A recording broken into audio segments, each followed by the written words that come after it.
માની રીતે રે જેમ ભગવાન આ છેલ્લી ઘડી જે માઈ બિરાજે છે અમર નર્મદેશ્વર મહાદેવ એમ મેવાડની ધરતીમાં જાવ તો જેને મેવાડનો મોભી કીધો છે અને મેવાડની ધરતીમાં એકલંગજી ભગવાન શિવ બિરાજે છે મારે એક જ ઘડી ગાવી છે તમારી આગળ પણ તમે કોક દી મેવાડમાં જાઓ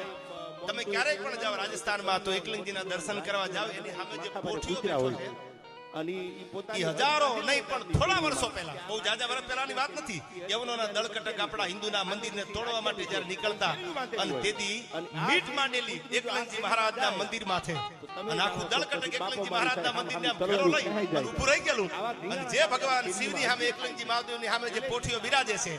એ પોઠીઓ તેથી આમ ફાટો અને એમાંથી ભમરી બની અને એક એક ભમરી જ્યારે આખા દળકટક માથે લાગી ગઈ સાહેબ હજી ઇતિહાસ એનો સાક્ષી છે કે કોઈના બાપની તેવડ નથી કે આમ તરવાર તાણીને મારા એકલંગજી સામે મીટ માંડી શકે ઈ મહાદેવ મેવાડમાં બેઠો છે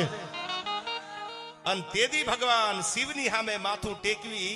અને રાણો પ્રતાપ બોલ્યા છે આપ જાણો છો સાંભળો છો છતાં યાદ કરું છું કે તારી કચેરીમાં કદાચ બાયદબ કરવા બધા આવતા છે પણ મારા માટે તો મારો મહાદેવ એકલંગજી થી મોટો દુનિયામાં કોઈ છે ને એના સિવાય મારું માથું નમે નહીં અને કદાચ જો તમને એવું લાગતું માથું ન નમે તો મેવાડનો રાજા પાણીનો કળશો ભરીને તમારી સામે ઉભો છું હામયું કરવા માટે પણ આ હિન્દુસ્તાનના સહિંસાનું પણ આ માથુના મેવાડની પાઘડી તો એકલંગજી સિવાય કોઈને ટેકાવે નહીં એટલા માટે મને છેલ્લી કડી યાદ આવે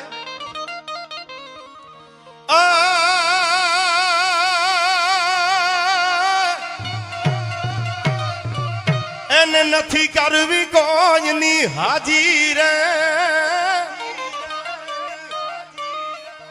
હાજી કરે ને એને કોઈ દી વાંધો પડે જ નહીં